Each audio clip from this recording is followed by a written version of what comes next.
Now stepping up to the mic, the host of Wrestling with Freddie, Freddie Prinze Jr. Ladies and gentlemen, Macaulay Culkin. Yeah. and Welcome the to the crowd show. goes mild. Yeah. Goes mild. Welcome to the show, man. How are you? Yeah, man. Thanks for having me, man. Yeah, I'm doing good. I was just saying before we recorded that I took the morning shift with the kiddo, so but I'm doing okay. But I'm glad this is a podcast, and I haven't put a comb through my hair yet this morning, but It's all right. I haven't I feel shaved good. in about a week and a half, so we're on the same page, brother. Yeah, we're all a little grizzly here. Yeah? Exactly, man. So I started this podcast a while ago, and this is about, I don't know, 10 or 11 episodes in. And a lot of the talk in the beginning was sort of how it all came to fruition. And I started talking about that Ric Flair retirement match that we all went to. Yeah. And I got sidetracked on the gambling that we had. And I don't know if I told the story right or not, but I don't think you lost a match the whole night. And I think you walked home with like $800 or some shit like that. Well, you know what it was? Is that I wasn't really watching the product a lot around that time. So everyone kept on putting in bets on everyone was being so smart, yeah. And I was like, cool, I'll take Randy Orton. Sure, man. Yeah, it drove me nuts. We were there. There were, I think, 4 of us, and all of us watched a lot except you, and you didn't lose a bet the whole night, and it drove me absolutely insane. But it reignited my sort of love of wrestling, and I was just hoping that you could kind of touch on where you and your family kind of got their love, because I know your brother is a hardcore fan, and I don't think you ever jumped into the dark side, or if you did, at least not for as long as your brother did. But I've seen your knowledge, and I was just wondering where it all started, when it started, and where it came from. For me, it was when I was doing Uncle Buck, and so I'm sitting in some place in like suburban Chicago or whatever, and so must have been the winter of '89, and so it was one of those I guess what were they called, the essentially the daytime shows, the Saturday, yeah, what was that called? Not main events, but yeah, I forget what it was, like a recap shows with the ones they shot in Philly, yeah. Yeah, exactly. And they were showing a replay of Warrior Honky Tonk Man from SummerSlam '89, and it was the first wrestling match I ever saw on and boo. And I as soon as that that music hit and all that kind of stuff, I was just like, who is that guy? Yeah, when it comes not Honky Tonk Man, the Warrior. Okay. But you didn't like the honky tonk music? I know. You know what? I appreciate him so much more now. Yeah. Guys like I miss guys like the Honky Tonk Man and the Genius. I think wrestling needs more guys like that nowadays, for sure. Yeah. But yeah, no, the music hit and boom, and then next thing you know, I was hooked, and I was looking it up. Made sure I didn't miss anything, and I remember a year later I was back in Chicago and I was working on Home Alone, and that's when WrestleMania 6 happened. And I was such a big Warrior fan, all that stuff, but I couldn't watch the pay-per-view because I was working. So they actually had a hotline back then, remember? You had to call in and they would tell you the results. Oh my gosh, that's right. Heck yeah. And I was ecstatic when they were like, and the Ultimate Warrior, it's like Mean Gene doing it. And the Ultimate Warrior defeats Hulk Hogan, and I was like, shit, yeah, yeah. And so, but that's how I watched WrestleMania 6 for the first time, was Mean Gene recapped it for me over the phone at like whatever, $10 a minute or something. So in 87 or 88, I was in Albuquerque, New Mexico, and there was a house show at the place where like the rodeos were at, because that's all that really came to New Mexico. And it was called Tingley Coliseum. And there really wasn't a good seat in the house, but there were seats there, but there were just pillars everywhere. So there were people blocked all over the place. And they were going to do a battle royal I think it was just a little battle royal. And all the kids would like run down to the rail to see their favorite wrestlers come in. And I didn't have a ticket for that area, but I ran in with the other kids, and the Ultimate Warrior ran by, and the security guy grabbed me and was like, "Hey, you don't have a ticket." And the Ultimate Warrior didn't put his hand on me, but kind of around me and on the security guy. And he goes, "It's okay." Jeez. And I could smell, I still remember, I smelled like dirt from the Coliseum, baby oil, and sweat. Mm-hmm. I was going to say baby oil. Oh my God. I still smell it. And his like the bicycle tassels were like kind of like wet and sticky and like on my face when he was like, and I still remember that. And so I was a huge Ultimate Warrior fan. And then I started watching NWA and I saw Ric Flair. And then everything ended for me. I was just, and that was it. That was a game changer. It was Ric Flair and Sting, and that's all I cared about for a long, long time. But we both have Warrior origin stories. He was such a good gateway drug. You know, I mean, he was just it's not good, but you're just gonna try it a few times. Oh yeah, exactly.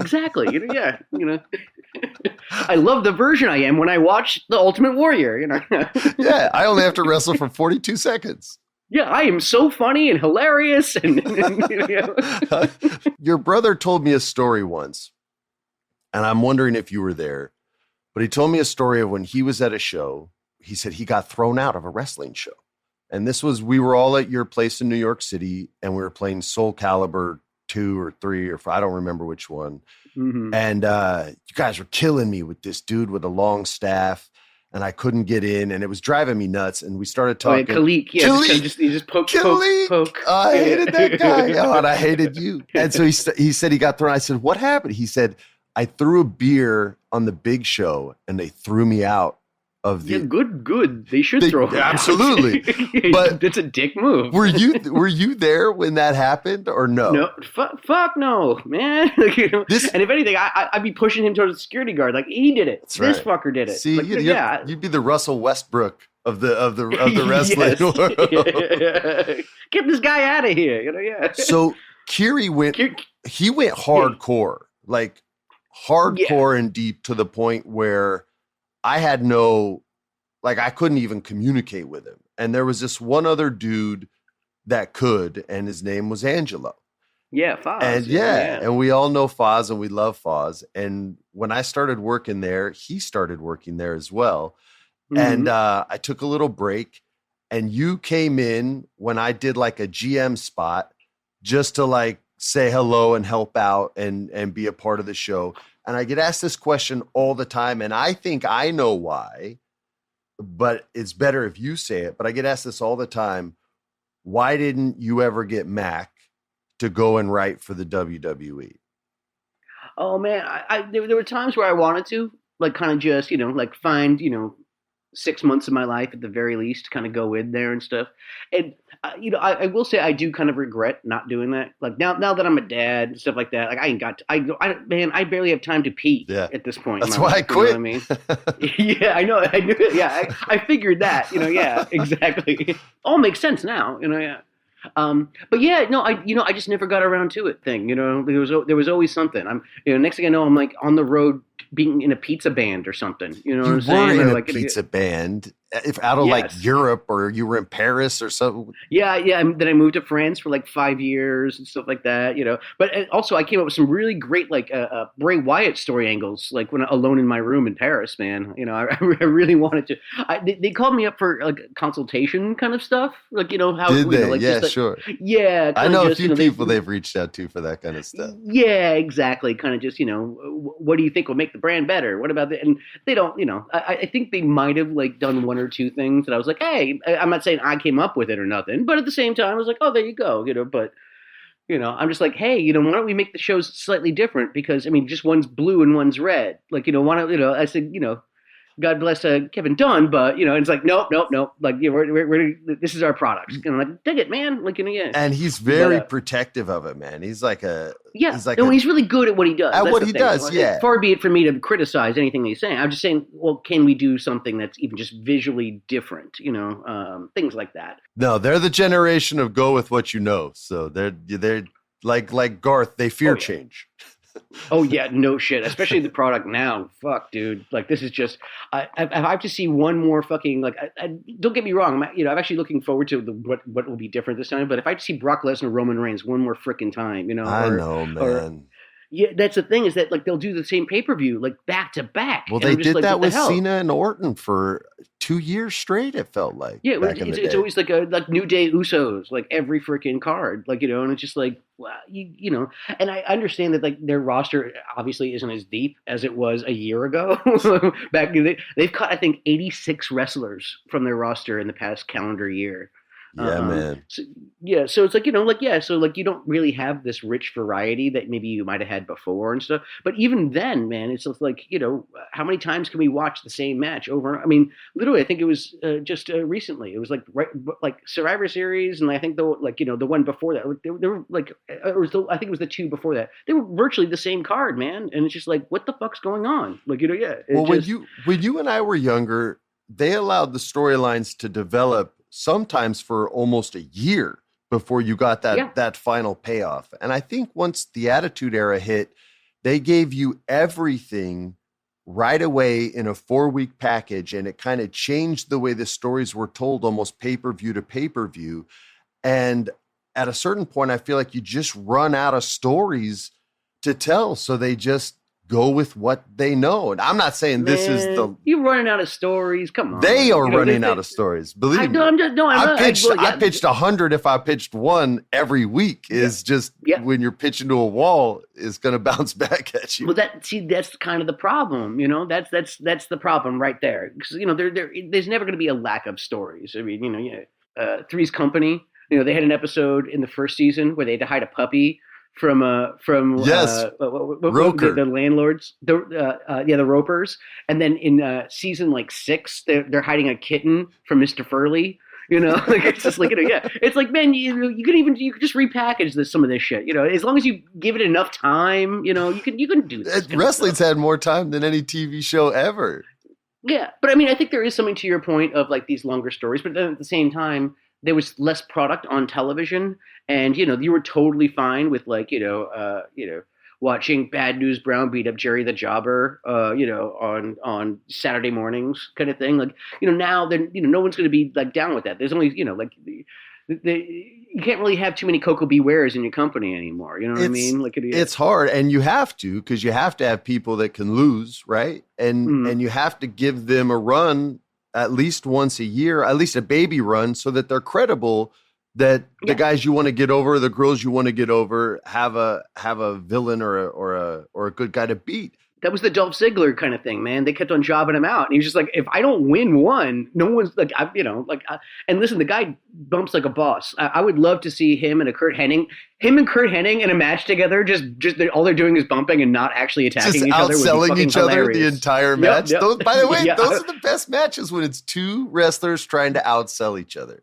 Those are the that'd be best. a freaking dream right there. Throw Shawn Michaels in there too, like that Shawn Michaels Hogan match from SummerSlam. Where he just does it like a double backflip.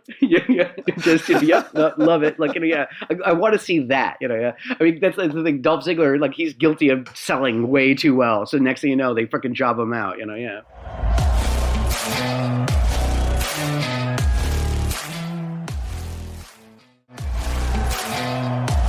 Mac, have you been to Kendrick's Wrestling Pro Wrestling shows here in Los Angeles? I took a buddy of yours from New York, Matt, and his brother, and they literally have matches like that where it was he's a wizard and his name is the Great Branzino.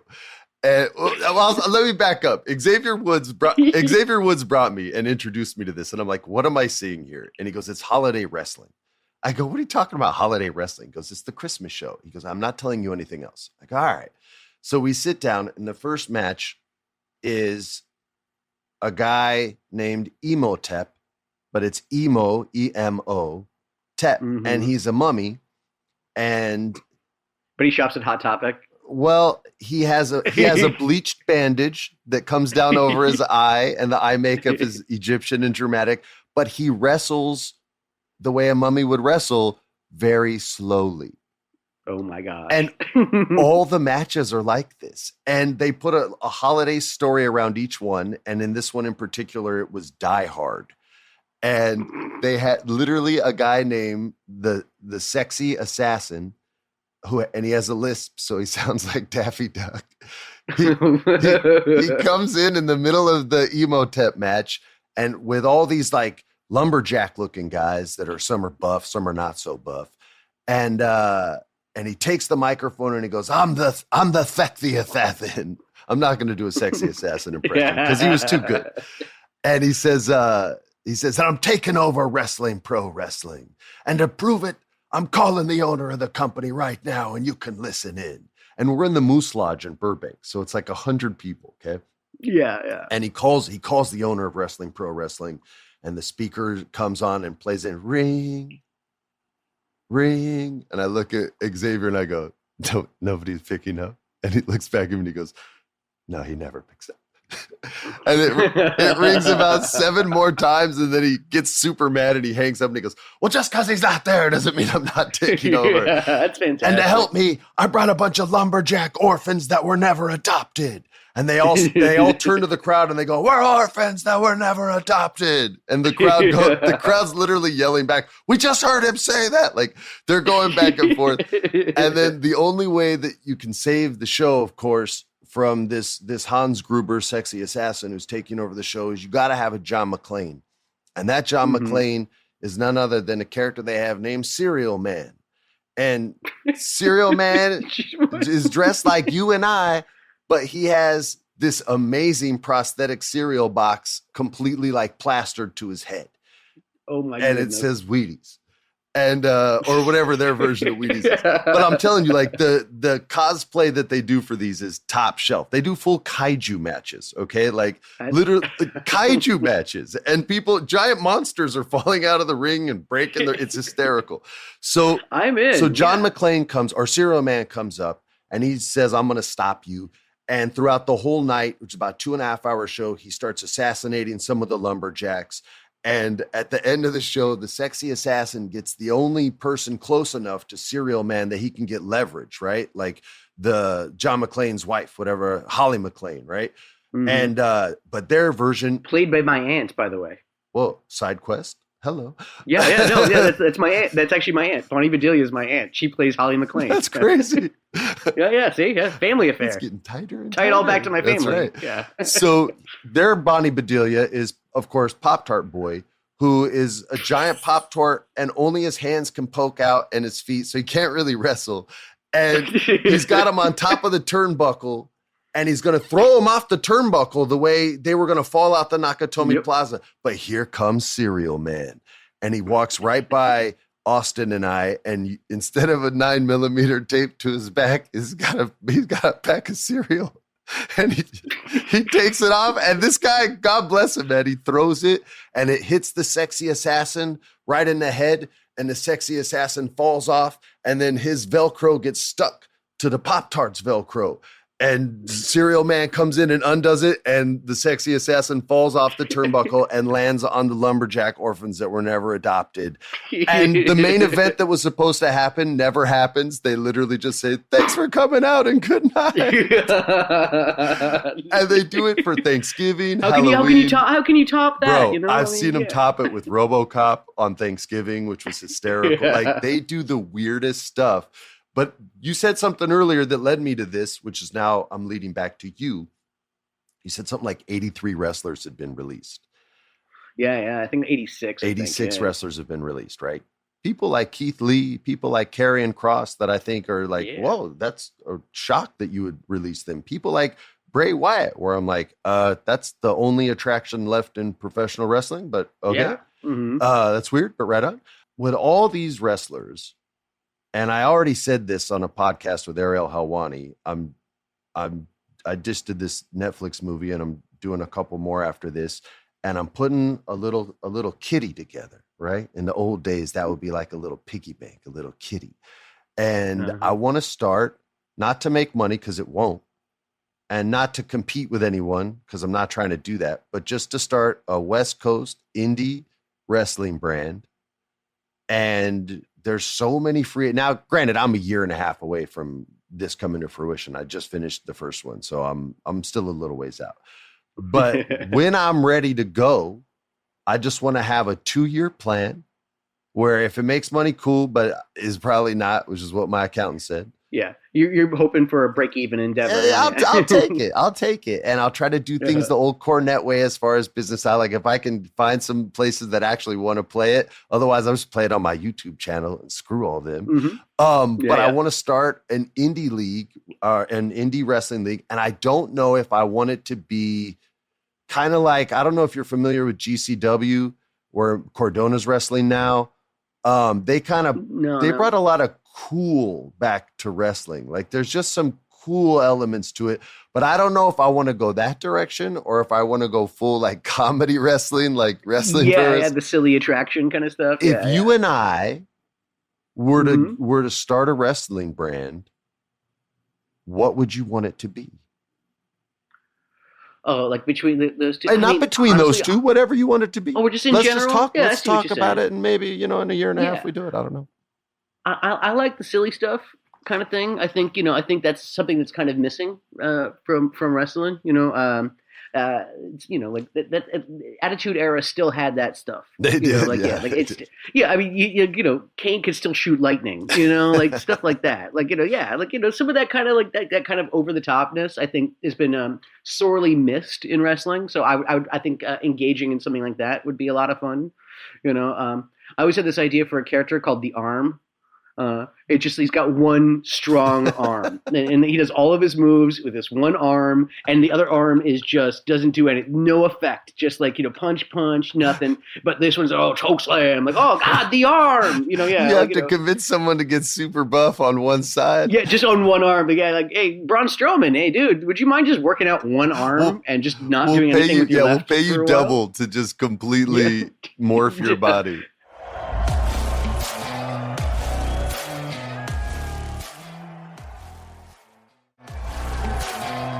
Didn't you have like a comedy character that we were joking about one time? I think we were talking about doing a D&D wrestling league, and you were going to have a character named the Librarian.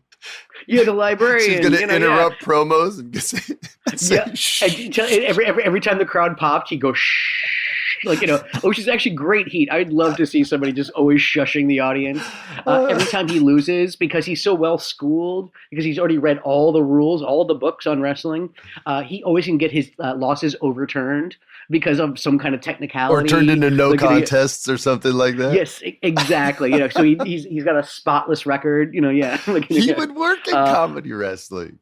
Heck yeah! No, what is it? The Dewey Decimation System. That would be his finisher.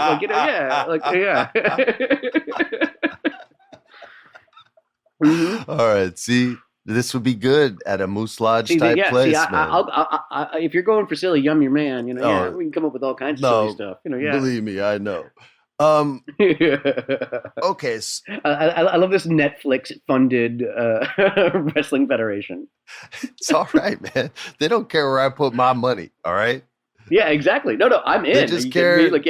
Doing gigs exclusively. They just want to make sure I fall in love in 96 minutes or less. That's all they care about. Yeah, exactly. But it'll fund my Ultimate Warrior inspired wrestling fantasy. But no, we're not gonna say that. Yeah, taking the Jim Cornette package. Like, all right. There you go. I just like his business package. That's all. So I want to end on women's wrestling, because when I got there, the women had 5-minute matches, and 2 minutes of it was their intros. So yeah, and I mean, I think were you there with Lita and Trish and stuff like that? No, I was post Lita and Trish. Oh, geez. Yeah, I forget what people have nicknamed that, but yeah, I mean, it was just kind of just trashy. It was just good-looking women riding around with each other, in skimpy outfits. Yeah, it was goofy, and when I got there, their matches, they weren't allowed to do much. I would see the producers literally tell Vince in the production meetings, like, look, on the road, we're letting these girls work and they can do these moves. They're not getting hurt. They've been doing them for months now. You got to let them do it. He'd be like, no, they're going to get hurt. They can't do it. And so the women had to fight. Girls like Eve Torres, the Bellas, McCool and Layla, they were like Lay Cool or something like that. That was in between my two stints, was the Lay Cool experiment. Beth Phoenix, Natty Neidhart. Like that was like the group that was there. So no, those are some legit talents. Yeah, but they had no time. And then I left, and the Total Divas show started outrating segments of Raw, and all of a sudden, the women that were on that show started getting 9-minute matches, and then they had commercial breaks, and then that next generation of wrestlers came in and really just took flight off of that foundation to where they were headlining. Flair, Lynch, all those. Yeah, Banks and Bailey had a 60-minute Iron Woman match on NXT when it was before it looked like you can't do that on television. Oh my gosh, bro. Don't get me started. Don't get me started. There's a soapbox right over there. But they kind of like took flight, and then all these releases happened, and it looks as if they're pushing more towards that pretty girl less time. I don't time the women's matches, but I have timed a couple of them because it felt I don't, but I do. They felt like they've been getting shorter, and what were 13-minute matches are 11-minute matches now. So if I'm worried that it's going back the other direction, but if they keep releasing them, AEW, who I find lacking in a women's roster as far as depth. I think that's one of their flaws. I think otherwise, I think they're actually a really cool company. I dig what they're doing. I do too. What about? And they would have to start it by signing a bunch of these women. But what if AEW did a women's division and gave it an hour and a half, or gave it the full 2 hours on one of their nights? Mm-hmm. They have a lot of men that they don't necessarily. Yeah, there's been talk about that. Has there? Well, there's been talk about like a women's only kind of show. You know what I mean? Like well, they're going to try with WoW, but they don't have the level of talent that AEW. Yeah, well, no. I'm talking. Gosh, I forget which. Where there was. It was somebody was talking about this. No, not just a Fed that is all women. It's like literally just giving the women a show. You know, like that kind of thing. Giving them an hour, like kind of a week. And I think I don't think it's WWE, but I just remember I think it was a women's wrestler that was like. Oh, Ring of Honor. Was it Ring of Honor? Yeah. Ooh, yeah, Ring of Honor women sounds great. It sucks that we're at a point where you kind of do have to time some of these matches. Like that's actually, like the fact that that's even a notion is messed up. Like that's not the way it should be. Man, I mean, they're putting together I wasn't a big matches fan of that are insane. Sorry for interrupting. Go ahead. Yeah, well, but that's what I mean. Is that like before when there were just these 5-minute matches? I mean, women's wrestling was a joke from when I from even with the when I first started watching like the Rock and Robin and stuff like that, and just like fuck, man, I don't really it was just like that was your pee break, that kind of thing. Oh man, there really wasn't a lot going on, yeah.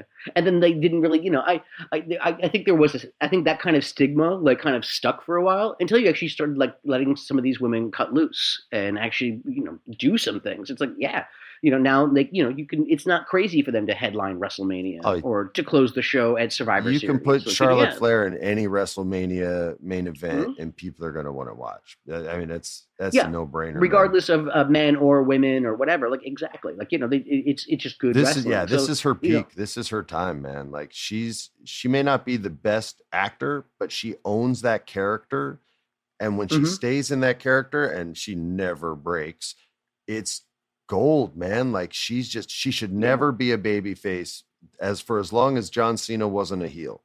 That's how long she should be a heel for. Yeah, I think that's fair. Becky Lynch as a heel is kind of been interesting. But I don't buy that. She's always the underdog. That's the problem. Is that you don't buy it. It's the turn didn't work right, that kind of thing. People still want people still freaking are cheering for her and stuff. That Charlotte and beef that she and Charlotte had is still so fresh in people's minds, and it's like for them to just get that one match out of that and then just say, well, they're on different brands, so it's over. It's like, man, that's 3 pay-per-views. You could get 3 pay-per-views out of that easily. Yeah. She could interfere with her on Raw. Charlotte could interfere with her on SmackDown for what? For 4 months? Okay, whatever.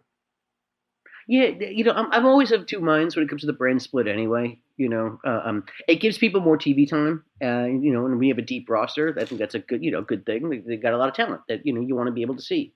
But at the same time, it's like I don't think it does prevent you from certain kind of matchups, and not necessarily in a good way. There's not these dream matchups per se that you actually like. Oh, I can't wait till Survivor Series where Big E gets to take on Roman Reigns. Like that it doesn't tickle you in that kind of way.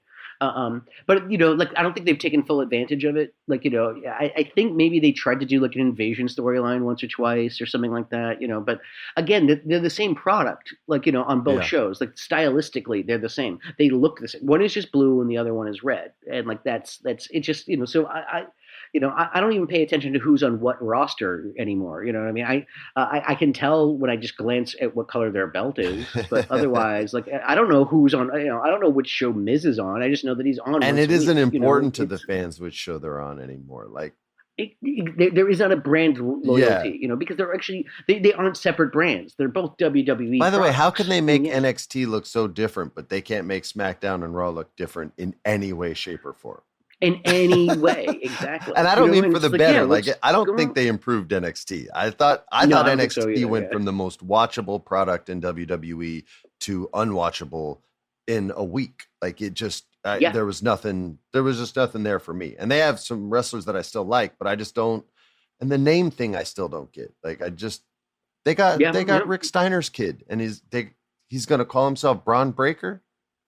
Mm-hmm. And the kid's good I too. love him, but Braun Breaker, man. Like, and then they'll change it when he gets to Raw, and it'll be Brick Brackman. Like, exactly. I don't Ricky Brackman. I just don't get it, man. Like what they did to Karrion Kross was insane. They had a guy who looked like a they turned him into a Mortal Kombat villain. He had on red suspenders. They put him in red. Mac, they put him in red. You know how? Imagine you create this great character, right? As an actor, and then a new director comes onto the movie and is like, "Hey, man, we feel like for this you lost all your hair. Like you have alopecia. You have a unicorn horn coming out of the top you're of your just head. Wait, these movies made $1 billion. This is your first movie, man. Like, even if it's your 10th, what are you talking about? When he came out in like the porno dungeon mask and the red suspenders, I literally, I felt bad for the guy. I didn't even know him. I reached out to a wrestler that I do know, who I happen to know was on the road with him, and I was like, "Yo, man, give that dude a hug for me." And they, bro, you just don't even know the dude, and you just feel. Dude, they for FaceTimed me that night. He was driving, and it was Morrison. John Morrison was riding shotgun, and I literally was like, "Bro, I'm so sorry." And he was like, "Dude, thanks, man. It's been hard, but I got it." He goes, "I got to stay with it." It's like his grandma just died or something. Him and his girl Scarlett Bordeaux, they were like the evil Macho and Elizabeth for NXT. And they're like, we're going to split you guys up. And you look like a linebacker who could legit beat up everybody. So we're going to get rid of that too. And you're going to get rid of put you in some video game costumes and see how that goes. Mm-hmm. I never felt bad for someone, or not since I worked in the company. I haven't felt bad for someone. What is it? It was remember was it Harper and Rowan? Oh, it was like the Bash brothers. They give him big axes or something. My daughter said, "Dad, why are they doing that to these big guys?" She's 12 now. I think she was 10 then. And I'm like, "Yo, my daughter knows that humongous men don't need weapons. How do you not know this?" The only thing that would make that better if she was fighting through tears to say it, Mac, when they gave him the basket that he kept covered, my daughter literally just walked in the room, looked at the TV. She was 11, I think, at this point, and goes, "Here we go again," and just walked out. And I was like, she's 11 and doesn't want to watch. Like, what are you doing to these humongous people? Yeah, no, exactly. I feel like they've kind of, the E is really kind of lost focus on all this, and I think there is some kind of master plan. They're bringing in all these new people, and personally, I think they're going to sell. I think that's exactly what's going on. You're exactly regardless of what they say. Yeah, I think Vince doesn't feel like anyone in his family can do this. Vince had to buy the company from his dad, so he's like, "All right, Stephanie, if you want to buy it, you have to kill the king. $4 billion." Yeah, exactly. So I haven't said this before, but I'll say it now because it's been long enough. So I was talking to a dude who was interviewing to be their COO, or a dude that they wanted to interview. And they ended up going with Nick Khan. He had passed, but he just wanted to talk to me about the company. Another Khan in wrestling. Yeah. And so we were just talking about the brand and all this. He goes, yeah, they wanted us to buy the whole product. He was an exec at Fox. He goes, they wanted us to buy the whole brand, but the number they wanted wasn't a number we were going to pay. So we licensed SmackDown instead. And I said, were you going to? And overpaid for that too. I said, were you even considering the job? He goes, no, but I just wanted to talk to you to make sure I wasn't like crazy and losing my mind. I said, nah, man, it's a crazy place to work. So you got a nice job in LA. Your family's in LA, stay in LA. But I knew they were going to sell a long time ago off that. And that hit me like a ton of bricks. I was just like, yo, Vince isn't going to let anyone have it. That's crazy. Nope. That's crazy. Much rather have a faceless corporation have it rather than keep it in the family. Yeah, man. Like that. We're going to start a wrestling federation. We got to think of a name. We'll start texting you ideas. Don't forget the arm. The arm Someone's and the play librarian. We have to make sure we have both of them. I could just do steroids in one arm for like 6 months. I'm willing to make the sacrifice. All right, there you go. We found Is that our how arm. It works? It works like that. Right? Yeah, that's how it works. Just keep injecting. All right, once a week in the bicep. Yeah. You got it. Sure. Ivan Drago style. All right, dude. Yeah. Thank you so much for being a guest. Thank you for being a friend, like the Golden Girls always said. Oh, that's so cute. Thank you. Actually, I got my son some Golden Girls dolls. Did you really? For I'm going to tell Woodsy that. He's going on the Golden Girls cruise. Oh, wow. Oh, yeah. I remember because he asked for time off. I heard about this. He asked for time off like in April to do this freaking thing. It's crazy. All right. So I got him some of these little things. It was That's hilarious. amazing. So he could play with his little Elmo and his little Sophia, B. Arthur. Boom, boom, boom. Yeah. All right, my brother. Thank you, and enjoy being a great dad. Yep, that's the idea. This has been a production of iHeartRadio's My Cultura Podcast Network. For more podcasts from iHeartRadio, visit the iHeartRadio app, Apple Podcasts, or wherever you listen to your favorite shows.